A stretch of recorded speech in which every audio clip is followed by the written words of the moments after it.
The great Saint Swami Muktananda was asked the question, what is real?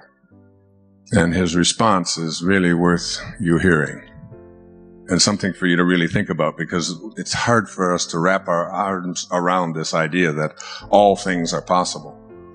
This awareness that about what is real. And Muktananda said, that is real, which never changes. So what part of your physical life meets that definition? We are all in these bodies that are changing every second. Therefore, by that definition, they're not real. So you go back and look at how many bodies you've been in since you showed up here. You were in a body about this big that weighed somewhere between 5 and 10 pounds. And that was you. And you were in a little toddler body about this tall. And you certainly, if someone said, is that you? You would have said, yeah, that's me. And then you were in a 13 or 12-year-old body, which is one of these. I have 6 daughters, and they have a stance, when they're about 13, and they go like this, and their leg goes up and down, and they roll their eyes and look at you like you ought to try to get a life someplace. You were in one of those bodies, teenage body, and you thought that was real. I was in a 20-year-old body, and I saw a picture of it on the PBS show, and I was doing a little bit of this, and the pictures of me at various stages of my life were going by, and the camera was looking at this picture, and it stopped on a picture of me when I was about 20 years old. And I'm 70, when I was 51 years ago, and there's not one cell of that body left on this planet. I really thought it was real.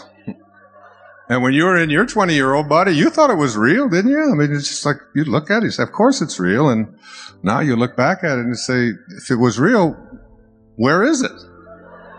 And where did it go? Emily Dickinson, another great poet, one of my very favorite poets from Massachusetts, would give talks back in the 19th century.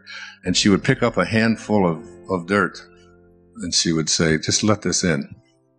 This quiet dust was gentlemen and ladies and lads and girls, was laughter and ability and sighing and frocks and curls. This passive place, a summer's nimble mansion where bloom and bees fulfilled their oriental circuit, then ceased. Like these. That's who you are, if you believe that you're your body. Just quiet dust that's going to fulfill its circuit and cease. And we all know that we're something much more than that, but we haven't been raised to believe that. My talk is really about understanding there is a component of us that is beyond the physical, beyond the physical, metaphysical. This part of who we are has infinite possibilities and can do anything, can heal anything, can manifest anything, can attract into our lives the right people. And you get a sense after a while that that this invisibleness that is who we are is, as you begin to elevate your awareness and move to a higher level, and this is basically the essence of it. It's that we were all conceived and born into a world and a culture in which we were raised to be ordinary. And ordinary isn't so bad. I'm not here to put down ordinary and average and fitting in and all the things that ordinary comprises.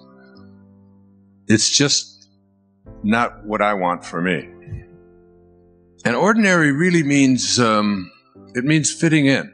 It means getting along. It means becoming a good citizen. It means paying your taxes. It means having your children and providing for them and taking care of them and going to work, going to school and getting good grades and graduating and And then getting to the later stages in your life where you become a grandparent, and then you live your life through your grandchildren, and then you die. Where I have been taken in my life, particularly in the last decade or so, is to a place that I call extraordinary awareness. And extraordinary awareness is, it encompasses all of ordinary. You're listening to an ordinary man. I've provided for all of my children, and I pay my taxes, and did all of the things that we would say constitute ordinary. But extraordinary doesn't stop here. There's the sense that there's more. There's a calling. There's something in me that transcends the physical, that transcends ordinary. And this something that wants to move us to this extraordinary level out here is beyond the ego. Everything I've spoken about here is the ego. It's an identification and a belief in my identity as a physical being, and believing in what my physical self tells me is my reality. But this up here, between ordinary and extraordinary, where I believe anyone can go at any time, in order to do this thing, you have to recognize that it fundamentally involves changing your concept of yourself. And changing your concept of yourself really means understanding what is your concept of yourself. Like, who are you? What is your concept of yourself? Your concept of yourself is everything that you believe to be true about yourself and what's possible for you and anyone else. And it really means changing most of that, because you have been raised to be ordinary. You've been raised to believe in your limits and how far you can go. And you've have this imposed upon you by your well-meaning parents and grandparents and culture and religion and business and education. The systems that you have been immersed into have basically told you, get here. This is not for you. And it might not have even been done. And sometimes they might have even said, oh, you can do anything. And then we'll start to tell you all of the reasons, all of the exceptions to that. And your soul wants something very, very different than your physical body ego apparatus wants. It's not interested in fitting in. It doesn't care whether you're right. It doesn't care whether people like you. It doesn't care about whether you're a good citizen or not. The soul has no finiteness to it.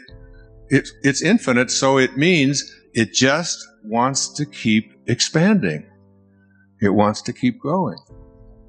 It's about going beyond average. It's about going beyond ordinary. It's about recognizing your own divinity. It's about understanding that there's something inside of you that is calling you. You have to listen to your soul.